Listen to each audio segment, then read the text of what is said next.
Uma escola só de meninas resolve pela primeira vez admitir garotos em sua unidade. Será que isso aí realmente é uma boa ideia?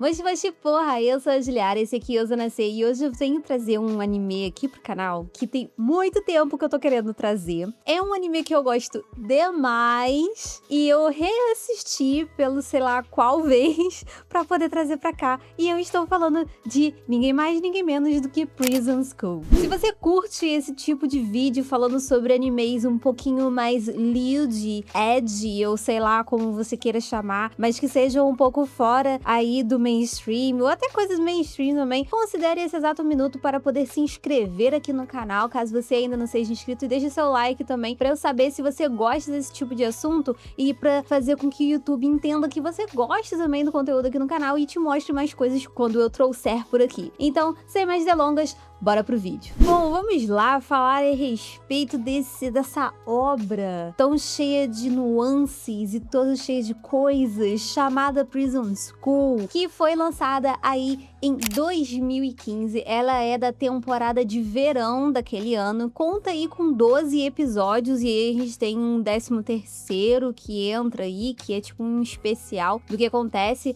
logo depois quando acaba o anime, né? E ele é feito pela JC Staff. Sim, a JC Staff foi a responsável por trazer esse anime para nós, trazer ele para as nossas vidinhas miseráveis. E ele, obviamente, é do gênero T. E, obviamente, também ele é uma comédia escolar. E Prison School é um seinen, então já pela demografia já sabemos que é um anime mais focado para um público mais adulto, né? Porque nós temos essa divisão demográfica e Prison School foi um mangá antes de ter a sua adaptação. Então, o público-alvo ali era um público de mais idade. E caso você queira saber um pouco mais a respeito dessa divisão demográfica, eu tenho um vídeo aqui no canal que eu explico um pouco como que é feita essa divisão de gênero, demografia, o que são essas coisas. Eu vou deixar aqui nos cards. Bom, vamos lá para a sinopse que se encontra no My Anime List. E logo em seguida eu vou falar a respeito da história da minha percepção. Localizada nos arredores de Tóquio, a Hashimitsu Private Academy é um prestigiado internato feminino, famosa pela alta qualidade de ensino e pela disciplina de suas alunas. No entanto, tudo isso está prestes a mudar devido à revisão da política mais icônica da escola, já que agora os meninos também podem se matricular. No início do primeiro semestre, sob esse novo decreto, apenas 5 garotos foram aceitos, dividindo o corpo estudantil na proporção de 200 garotas para cada um desses meninos. Kiyoshi, Gakuto, Shingo, André e Joey são rapidamente rejeitados sem sequer ter a chance de causar uma primeira impressão. Incapazes de se comunicar com suas colegas, os ansiosos rapazes miram em uma tarefa bem mais perigosa: espiar o banho das meninas. Somente após o plano ser completamente destruído pelo infame Conselho Estudantil Subterrâneo é que o grupo heterogêneo tem sua liberdade abruptamente tirada, sendo jogado na prisão da escola com a sentença de 1 mês inteiro como punição. Assim, começa a história da dura vida dos garotos em Prison School, uma luta justa que acabará testando os laços de amizade e a fraternidade pervertida. Eu gosto muito dessa sinopse do My Anime List, tá? Só que ela é bem light, assim, né? Ela não passa muito do que acontece aqui em Prison School. Então vamos lá, vamos começar a respeito aqui da história de fato, né? Quando você vai assistir, o que você vai encontrar ali. Essa parte mais, entre aspas, técnica, falando sobre a escola e tudo mais, ela não é muito apresentada, né? Até porque ela não vai afetar muito o andamento da história. Então, logo no primeiro episódio, os garotos se juntam pra poder ali ver o banho das meninas. Eles são pegos no flagra e são mandados pra prisão. A prisão é meio que bem feita, vamos dizer assim, é meio que literalmente uma prisão com com barras de ferro, e eles ficam esse tempo inteiro, esse mês inteiro dentro desse complexo, porque nós temos as celas e tudo mais, mas nós temos também eles dentro de uma área que eles podem transitar, eles não podem frequentar as aulas, quer dizer, eles frequentam daquele jeito, né? Inicialmente eles até podem, mas acabam acontecendo algumas ocorrências que eles são impossibilitados de ir para essas aulas. Aqui nós temos os prisioneiros e sob responsabilidade da comissão, né, do conselho estudantil ali, que são 3 garotas, basicamente, que são a presidente, que é a Mari Kurihara, a vice-presidente, que é a Meiko Shiraki, e uma outra menina chamada Hana Midorikawa. Aqui nós temos a presidente, obviamente, articulando todas as coisas que vão acontecer com os meninos. Ela foi uma das pessoas que era 100% contra essa ideia de deixar garotos entrarem na escola feminina, tá? Então, ela desde o início ela já tinha essa coisa de que qualquer deslize que eles fossem fazer, eles fossem dar ali, ela seria a pessoa que ia tornar a vida deles 100% difícil dentro da escola. Então, ela ficou meio que satisfeita no primeiro deslize deles e ela pôde colocar eles atrás das grades. A Meiko é a principal, vamos dizer assim, desse grupo aqui, ela é a vice-presidente e ela é uma personagem muito peculiar, né? Ela é a mais voluptuosa das 3, ela é toda gostosona e coisas do tipo. É a personagem do cabelo branco, né? Que geralmente os personagens do cabelo branco são né? E ela é toda atlética, ela treina pra caramba, então ela é uma personagem bem construída ali, né? E nós temos a Hana. A Hana, ela é, em teoria, assim, visivelmente, ela é mais reservada. Tanto é que ela usa uma calça por baixo da saia dela, ela não deixa nada dela aparecendo e tudo mais. Então, nós temos essas 3 controlando os garotos. A Meiko é uma das principais responsáveis pelos garotos, de ficar supervisionando eles, o que eles fazem e dar as atividades para eles fazerem também. E a Hana meio que auxilia ela. Então, nós temos aí o início da história em que, um pouquinho antes dos meninos serem presos de fato, o Kiyoshi, ele teve contato com uma das garotas da escola normal ali, por conta de uma borracha que ele tinha, que ela achou que ele gostava de sumô. Essa borracha foi a mãe dele que comprou aleatoriamente pra ele. E aí ele tinha marcado de ir assistir um torneio de sumô com essa menina, que é a Tio. De início, obviamente, a ideia dele ir pra essa coisa de sumô aí com a Tio foi por água abaixo, porque ele, junto com os meninos, foram presos. Ele e o Gakuto começaram aí a fazer um plano pra ele poder ir assistir essas lutas de sumô com a Tio. Então, a primeira parte aqui desses 12 episódios é o Gakuto e o Kiyoshi tentando escapar, né? No caso, mais o Kiyoshi do que o Gakuto. O Gakuto tá ajudando o Kiyoshi a escapar ali pra poder assistir essas lutas com a Tio. Mas, além disso, o Gakuto só tava ajudando o Kiyoshi porque ele queria uma figure exclusiva que só vendia a cada 4 anos. É uma coisa bem, né, de colecionador, e ele queria que o Kiyoshi comprasse pra ele. Então, eles se uniram ali pra poder tentar escapar e eles conseguirem isso. Isso daqui eu contando parece uma coisa super de boa. Quer dizer, de boa não, mas parece uma história normal. Só que nesse meio tempo deles procurarem jeitos de fugir e tudo mais, eles estão ali fazendo as atividades impostas pelas meninas do conselho. Qualquer deslize que eles dão, eles são punidos. Só que é uma punição feita por mulheres, principalmente a Meiko, né? Que é uma mulher ali bem enérgica, né? Que ela sente muito calor, ela tem muita coisa exposta.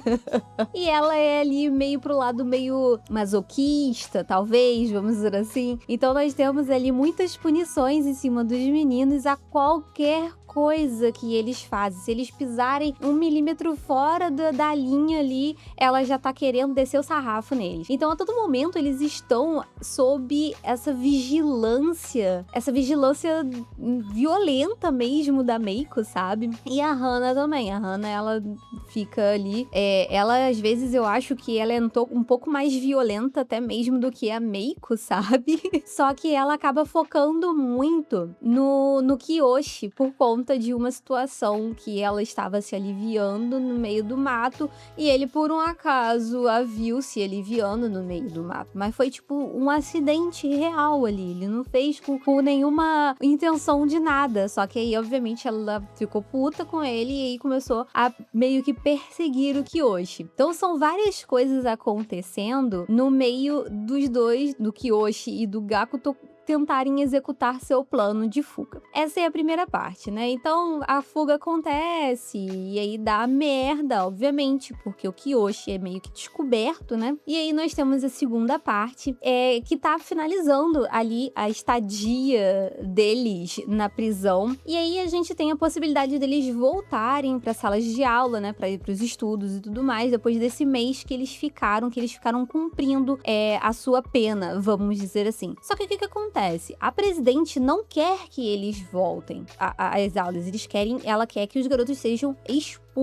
Então, ela começa a colocar em ação um plano para poder penalizar eles mais ainda, que é chamado DTO, que agora eu não vou lembrar certinho o que significa, mas é um plano aí para poder piorar a situação deles, a pena deles, e ao invés deles voltarem para as aulas, eles serem expulsos de fato da escola. E aí, nesse meio tempo, um pouco antes até dessa segunda parte acontecer, a gente conhece o diretor do colégio, né, que é o diretor Kurihara, que por um acaso é o pai da Mari. O diretor Kurihara, ele é uma peça que acaba sendo importante dentro da história, porque ele tem atitudes que são desaprovadas pela filha. Porque ele é uma pessoa que gosta muito de ver fotos das traseiras femininas, se é que você me entende. E a Mari sabe disso, inclusive ela presencia diversas vezes que ele está fazendo isso. Então meio que o pai dela é um dos motivos dela querer ainda mais que os garotos sejam expulsos. Então cada vez que ela vai falar com o pai que ela presencia ele nesse tipo de situação, ele vendo esse tipo de foto, ela quer penalizar ainda mais os garotos. Então é uma crescente, né? Sendo que os garotos não necessariamente têm a ver com isso, né? Tipo, é o pai dela que é pervertido, não são eles. Quer dizer, os meninos também são, mas é o pai dela. Ela tem que se virar com o pai dela, entendeu? Quando ela vai colocar esse DTO em ação, né? Os meninos acabam se ferrando ainda mais, obviamente, né?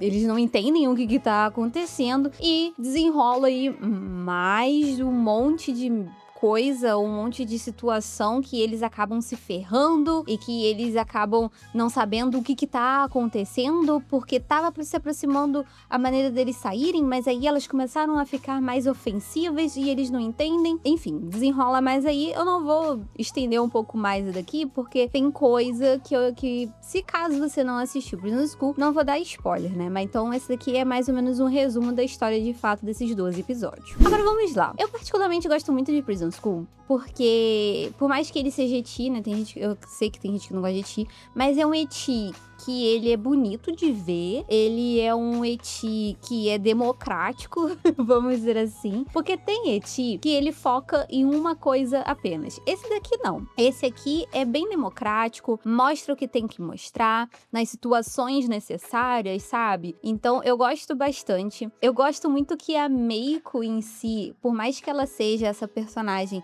toda voluptuosa e tal, faz sentido certas coisas nela. Eu não sei se eu vou saber explicar muito bem, mas esse lance dela ser atlética e tudo mais, acaba discorrendo coisas a respeito dela que fazem sentido dentro da história. Dela ser a pessoa meio que responsável por punir os meninos. E a maneira que ela pune eles é engraçada, sabe? Dela dando a chave de perna nos meninos e dando um chutão, assim. Eu gosto, ela é uma personagem que é coerente dentro das coisas dela. E aí a gente tem a Hana. A Hana tem certas coisas nela que não fazem tanto sentido pra mim. Tipo, ela é extremamente forte, só que ela não é uma personagem que a gente vê treinando igual a Meiko, sabe? A Hana, ela não parece ser esse tipo de personagem tão fortona, igual aparece ao longo dos episódios, porque ela dá umas porradas nos meninos que cruz credo, sabe? Ela parece mais forte que a própria Meiko às vezes. Então, pra mim, isso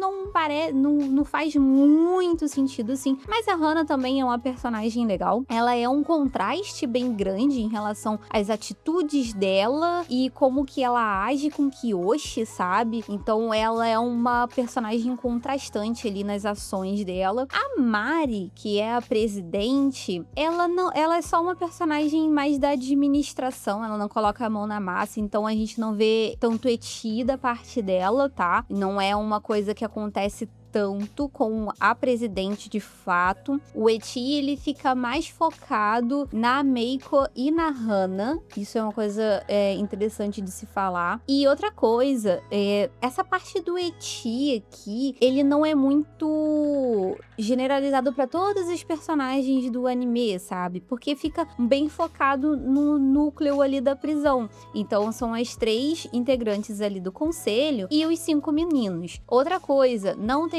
o eti pro lado dos meninos, tem pouquíssima coisa ali, então quem é mais contemplado mesmo no eti são as meninas, né? No caso, bom, depende, né? Aqui a contemplação é de quem tá assistindo. Enfim, mas são as meninas que são utilizadas ali como matéria-prima pro eti. Os meninos nem tanto. São pouquíssimas as coisas que acontecem com os meninos que seja de fato eti. E aí nós temos os 5 meninos que eles estão em constante tentativa de se livrar da prisão. O Kyoshi e o Gakuto são os primeiros a serem mais amigos ali. O Kyoshi consegue ter o encontro dele, só que ele é muito visado pra muita coisa.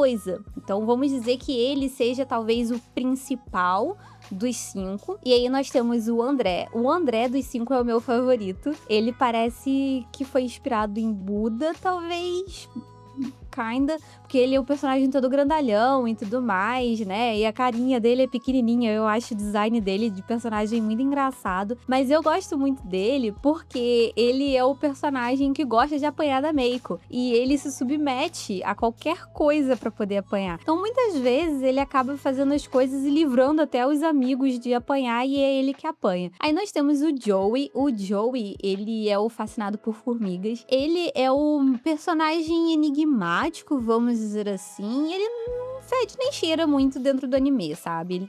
Eu sinto que ele é meio figurante ali naquele grupo de 5 personagens. Ele não tem tanta expressividade ali. E aí, nós temos o Shingo. O Shingo, ele é o personagem que tem, talvez, uma evolução maior dentro do anime. Ele começa de um jeito, ele tem até ele consegue ser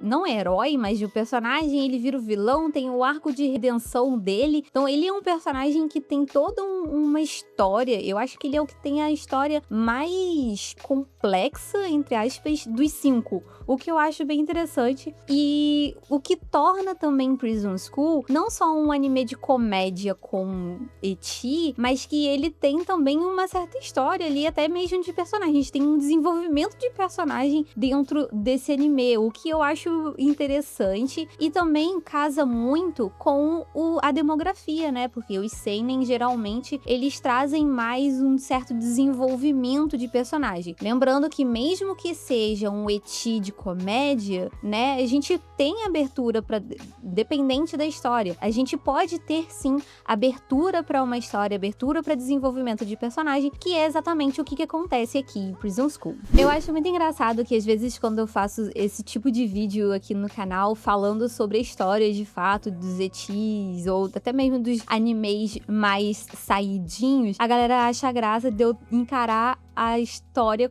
o anime como história de verdade, não focar apenas na sacanagem. Mas é porque, de fato, existem certos animes que são carregados no eti que tem, sim, uma história. E aqui, Prison School é um exemplo muito bom disso, porque ele alia muito bem o eti, a comédia, com uma história legal de acompanhar, sabe? Todo esse desenvolvimento de personagem, o desenvolvimento da própria história. Nós temos ali uma conspiração acontecendo. Então é muito interessante você acompanhar a história. Você não fica apenas pelo eti, apenas pela perversão.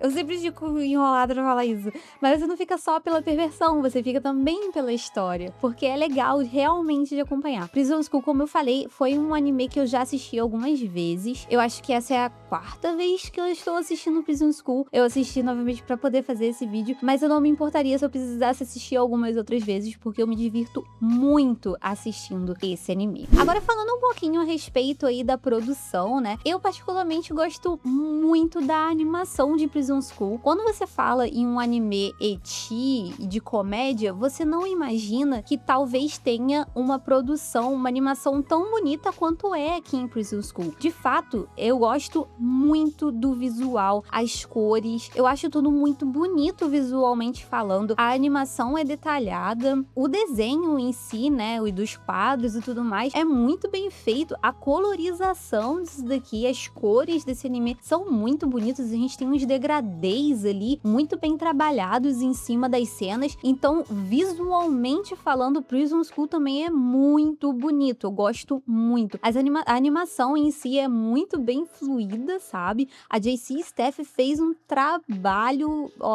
um trabalho maravilhoso nesse anime aqui, diga-se de passagem. E olha só, dá de 10 a 0 em muito anime recente que a gente tem por aí que não tem esse cuidado todo que a gente tem aqui em Prison School, hein? Então, de uma maneira geral, Prison School vai ser um anime que eu sempre vou acabar recomendando pra caso você goste de ecchi, porque é um anime que tem tudo o que precisa pra fazer uma obra ser boa dentro desse gênero, sabe? Então, eu particularmente recomendo. Se você ainda não assistiu, corre pra assistir, porque vale muito a pena. Ele é divertido na medida certa, ele não tem um humor muito, vamos dizer assim, muito forçado, sabe? Ele é um humor tranquilo, você ri com as situações e você percebe que não é algo forçado ou bobo. Também não é aquele humor super bobão, assim, que a gente vê às vezes em certos animes que a gente tem em ecchi, né? Então, acaba sendo cada vez mais...